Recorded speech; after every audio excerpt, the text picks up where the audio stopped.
My name is Dena Vance. I am 33 years old. I am standing at the window of a 12th floor conference room in a building on First Avenue, holding a cup of coffee that has gone cold in my hand, watching my sister set a leather folio down on a conference table like she is about to teach a class.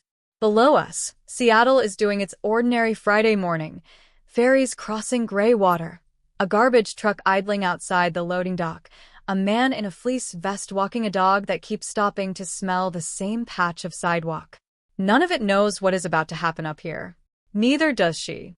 She doesn't know it's my building. She doesn't know the freight elevator that carried the Farrow Lane executives up here runs on a service contract that lists Meridian Colby Holdings, LLC as the building's owner of record, and that Meridian Colby Holdings is mine. She doesn't know the receptionist downstairs who said, "Ms. Vance is expecting you," was talking about me, not her. She has not really known me for 11 years.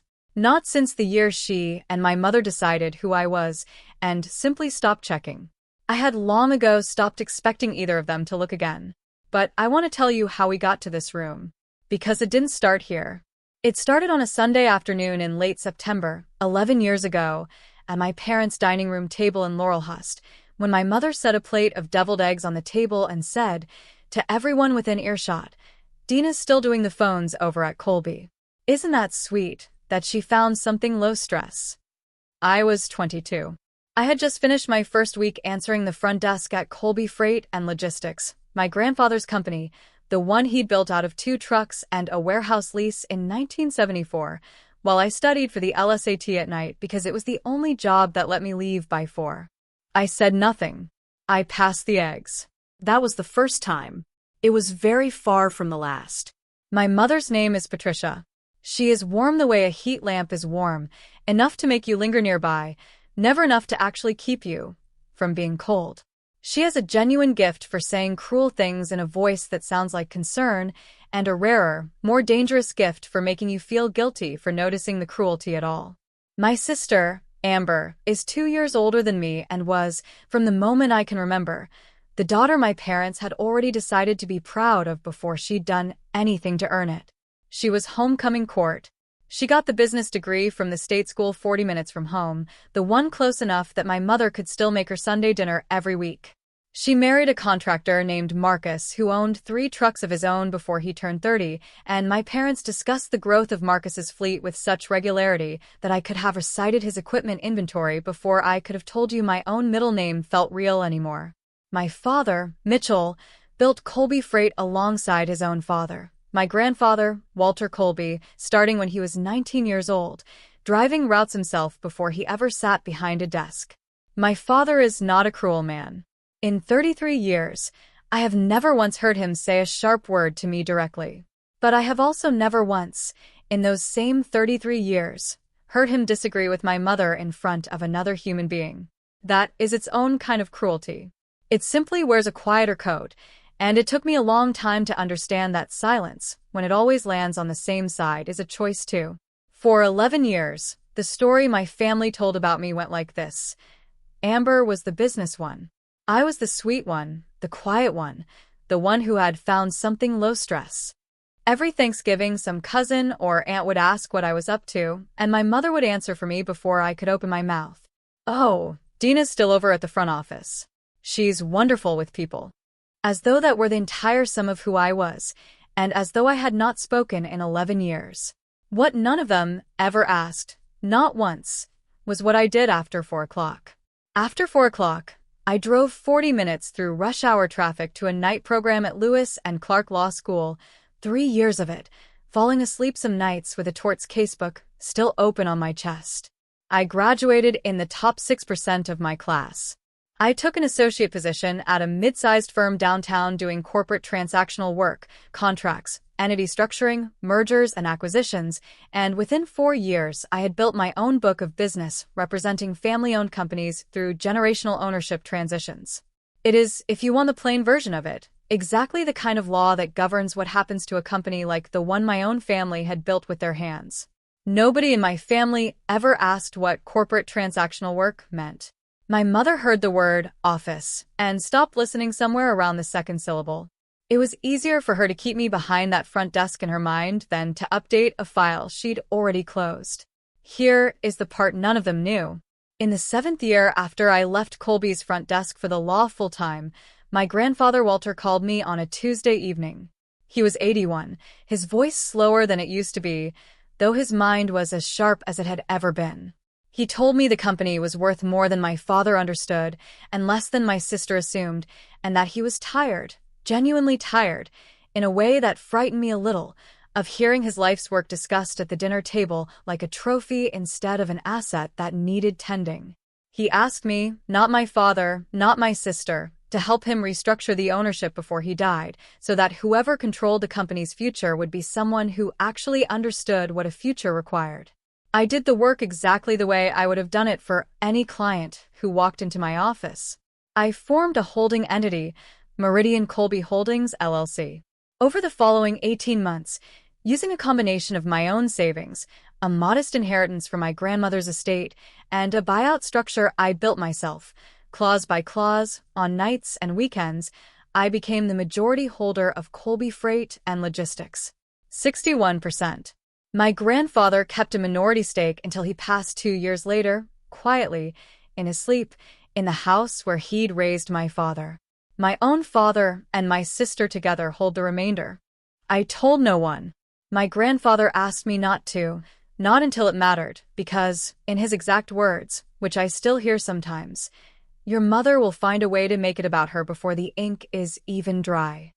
He was right. He usually was. So for 6 years, I sat at family dinners and let them go on believing what they had always believed.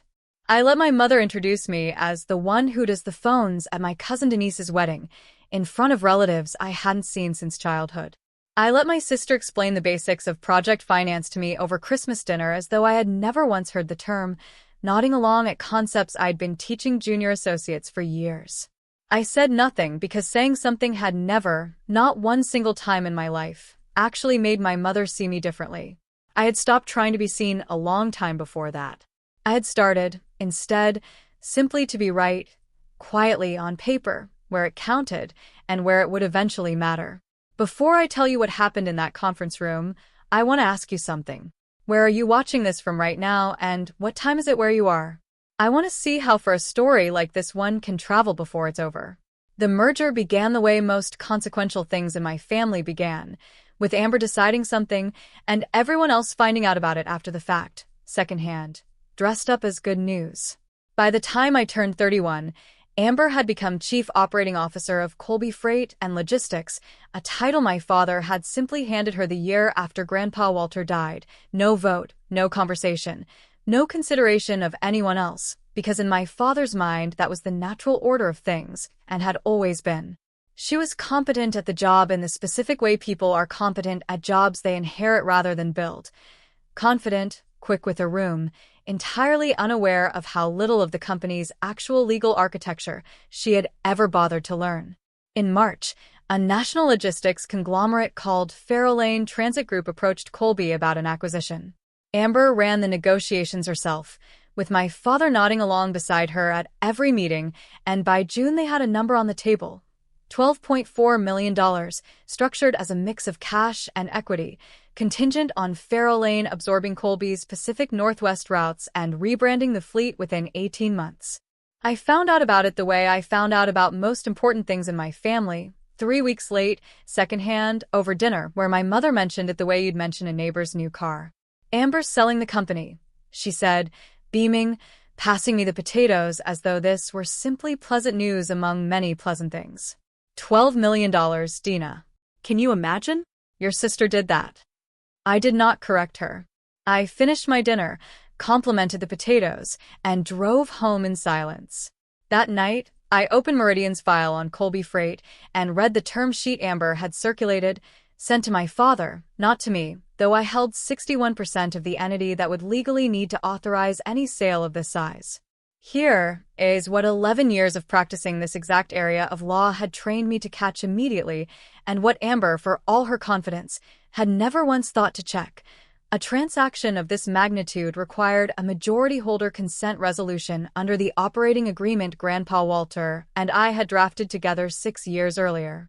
Not a board vote. Not a family conversation around a dinner table.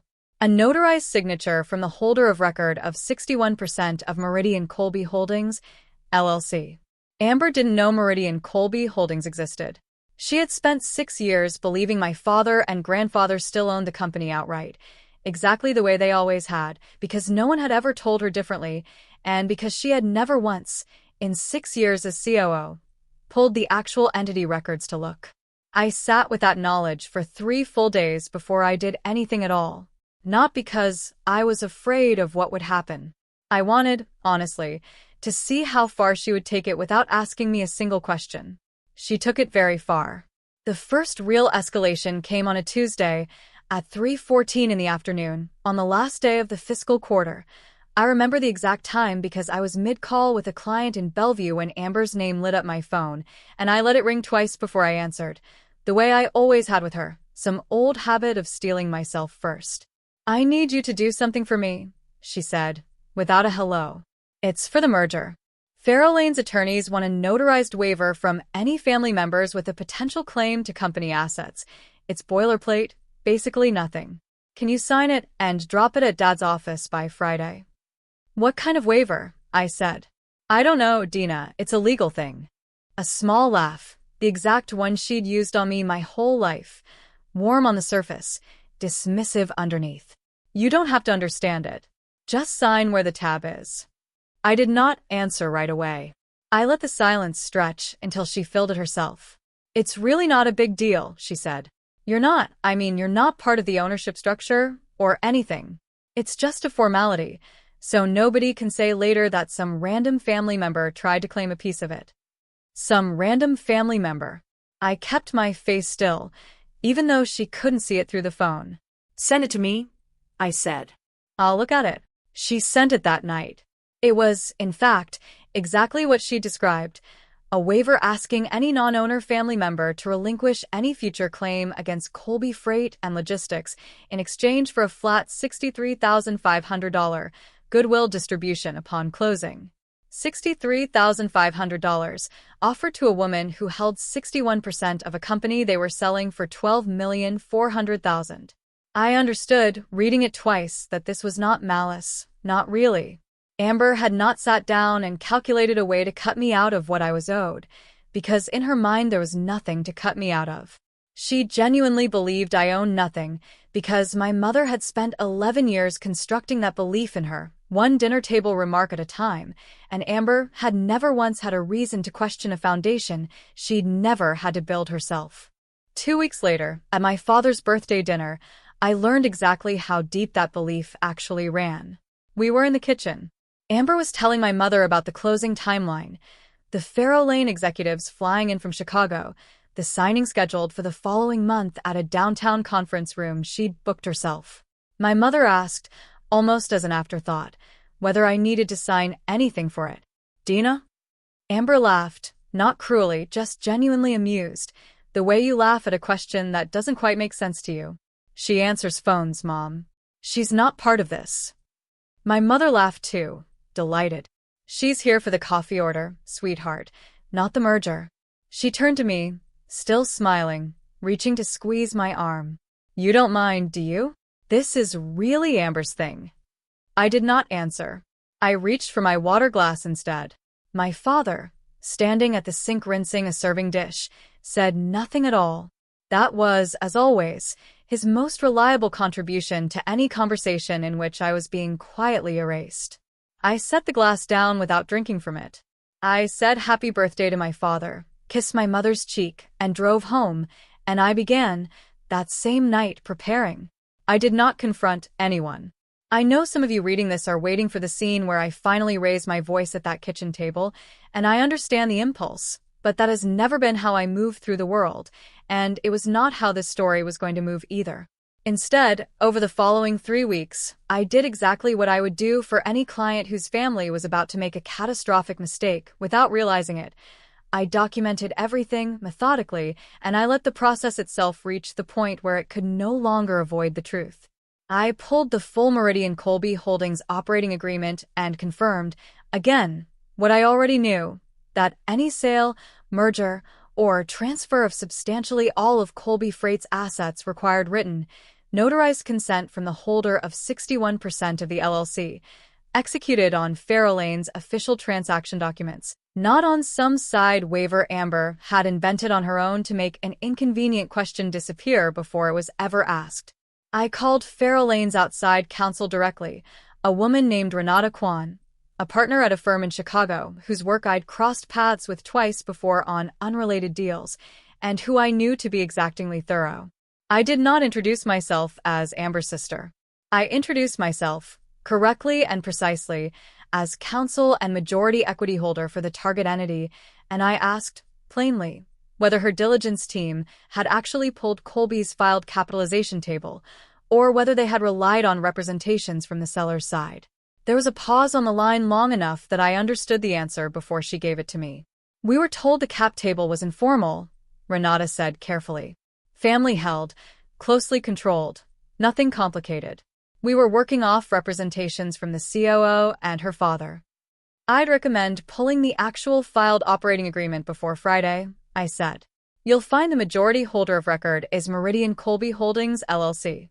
I can send you the entity documents today, if that's useful. That would be very useful, she said, and I could hear, even over the phone, the particular stillness of an attorney recalibrating an entire transaction in real time. I sent the documents within the hour. I copied no one in my family. This was not, I told myself carefully, an act of revenge. It was simply the correction of a factual record that had been wrong for far too long, filed by the one person who had actually bothered to keep the paperwork straight while everyone else was busy deciding who I was allowed to be.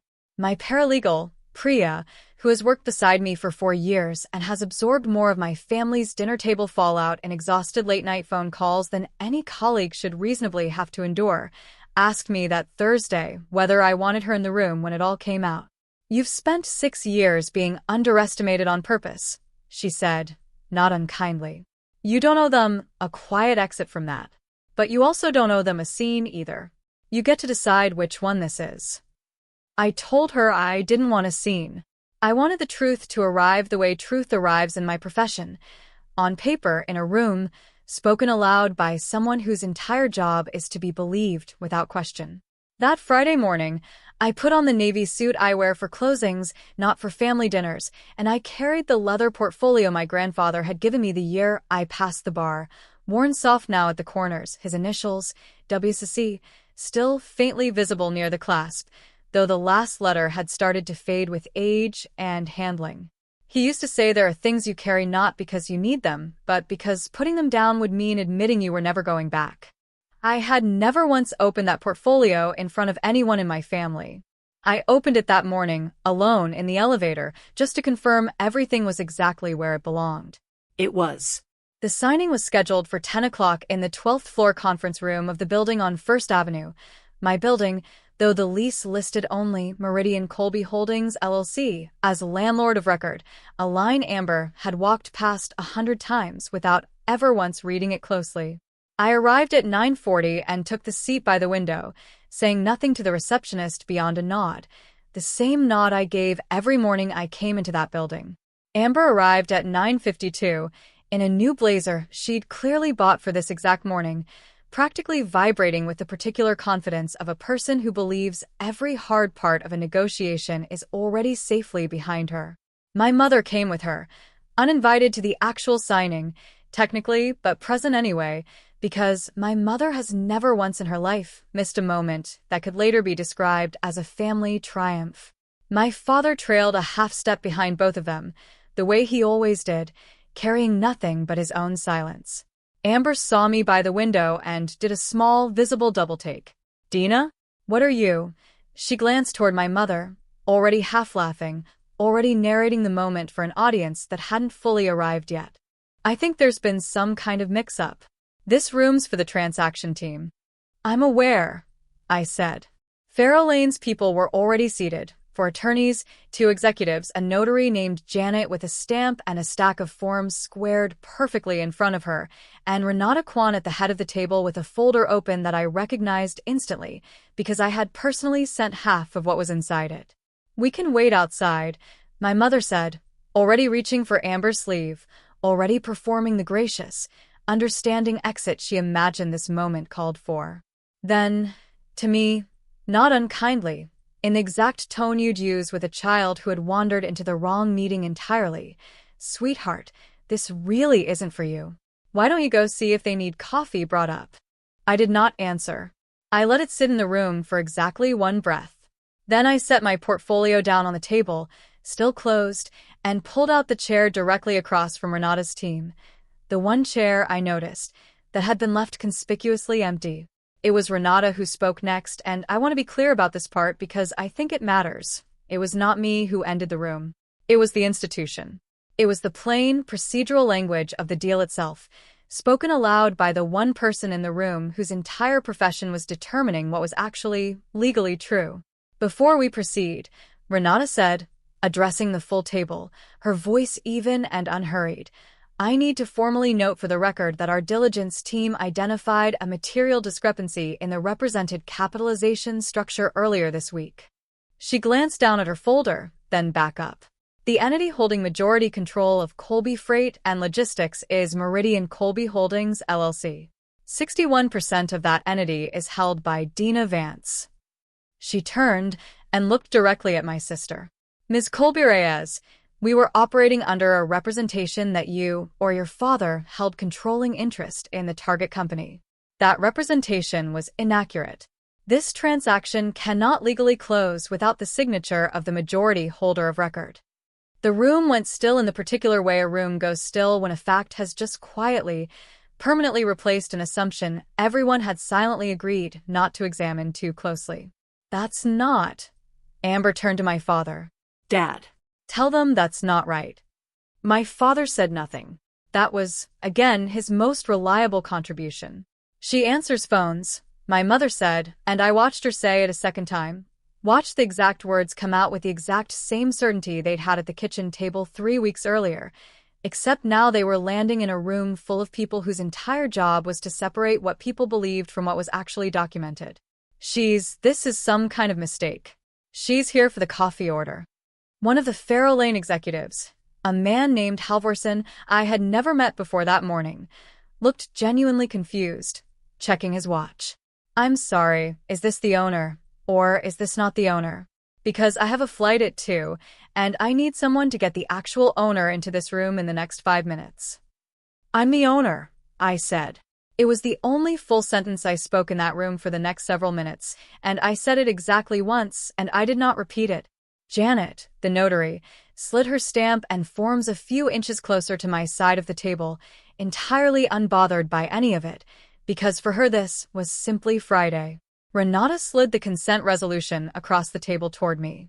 I opened the portfolio, uncapped my grandfather's fountain pen, the one he had used to sign the original incorporation papers back in 1974, the one I had carried inside that same worn leather case for 6 years without a single person ever asking what was inside it, and I signed my name where it had always, legally, quietly belonged. My mother's face lost all its color. Not dramatically. Just quietly, the way blood actually leaves a face in real life, which looks almost administrative if you aren't watching closely. I was watching very closely. My sister didn't say anything else for a long moment. Amber sat down, finally, in the chair beside her own attorney, and for the first time in 11 years, I watched my sister actually look at me. Not through me, not around me, not past the version of me she'd already decided on years ago, for what might have genuinely been the first time since we were children sharing a bedroom. The signing took another 31 minutes. I did not renegotiate the price out of spite, though I could have, and though Priya later told me she'd have understood if I had. I signed the deal on terms that were fair to everyone at that table, because fairness, unlike recognition, had never actually depended on my family choosing to give it to me. Afterward, in the hallway, my father found me by the elevator, alone. He looked older than I remembered, though it had only been 6 weeks since his birthday. "Your grandfather knew," he said. "It wasn't a question. He asked me not to tell anyone," I said. "I think, honestly, he wanted to see how long it would take one of you to actually ask." My father nodded slowly, and for the first time in my adult life, he said something without checking my mother's expression first, without waiting to see which way the wind was supposed to blow. I should have asked a long time ago. It wasn't quite an apology, but it was closer to one than anything he had offered me in 33 years, and standing there in that hallway, I decided to let it be enough, at least for that particular day. Priya called that evening, and I told her how the morning had gone. Halvorson's watch, Janet's unbothered stamp, my mother's face losing its color in real time. She was quiet for a moment on the other end of the line, and then she said the thing that has stayed with me longer than almost anything else from that day. People who need you to be small do not recover well from finding out you weren't. I have thought about that sentence more than I've thought about the deal itself because it was quite simply the truest thing anyone said about the whole 11 years. My mother called 4 days later. She did not apologize, not in so many words, not really at all. She asked, instead, whether I would come to Sunday dinner, and whether I might explain the business part to her properly this time, because she said she wanted to understand it. I told her I would come. I did not promise her the rest of it. I want to tell you something because I suspect you already know some version of the story, whether it happened at a conference table or a kitchen table or somewhere far smaller and far quieter than either one. Setting a boundary is not an attack. It is information. When you finally stop absorbing the story someone else has written about you, even someone who loves you, even someone who genuinely believes they mean well by it, you are not being cruel to them. You are teaching them, often for the very first time in their life, exactly where their assumptions end and where reality actually begins. You can love the people who dismissed you and still refuse to keep shrinking yourself to fit the shape they built for you decades ago. Love was never supposed to be a blank check written against your own worth, cashed again and again until there's nothing left in the account. The people who actually saw me, my grandfather, who picked up the phone and called me instead of my father, Priya, who watched me build all of this quietly for years without ever once needing me to prove it to her first, they are more my family, in every way that has ever actually mattered, than the people who share my blood but never once, in 11 years, thought to ask what I did after 4 o'clock. Biology is simply a fact. Being truly known is a choice, and it has to be made more than once to mean anything at all. Walking away from a story that was never built to hold the actual truth of you is not bitterness. It is the only reasonable response to over a decade of being told you are something smaller than you are. You cannot grow inside a version of yourself that other people invented purely for their own comfort. And the quiet that came after, the Sunday dinners where nobody introduces me as the one who answers phones anymore, the mornings where I am no longer being measured against a sister I never once asked to compete with, that particular quiet is not emptiness. That is what it was always supposed to feel like. I simply hadn't ever been given the chance, until that Friday morning, to find out. So tell me honestly, if you had been sitting at that kitchen table when your own mother said it, "She's here for the coffee order," would you have smiled and let it pass, the way I did for 11 straight years? Or would you have shown them sooner than I did? My mother said I answered phones because she genuinely believed that was the whole ceiling of what I would ever become. She never imagined, not for one moment, that it was actually the floor I was quietly standing on the entire time, while I built everything else above it, patiently one signature at a time, until the day the room finally, undeniably needed to know exactly whose name had been on the door all along. The story you just heard was inspired by real experiences shared on public platforms including Reddit and other online communities. It has been thoughtfully adapted and reimagined for storytelling purposes. All characters, situations, names, and settings are fictional, altered, or generated using AI tools. Any resemblance to real individuals or events is entirely coincidental and unintentional. This story was created to deliver positive messages, emotional insight, and meaningful reflection, not to represent or defame any real person or situation.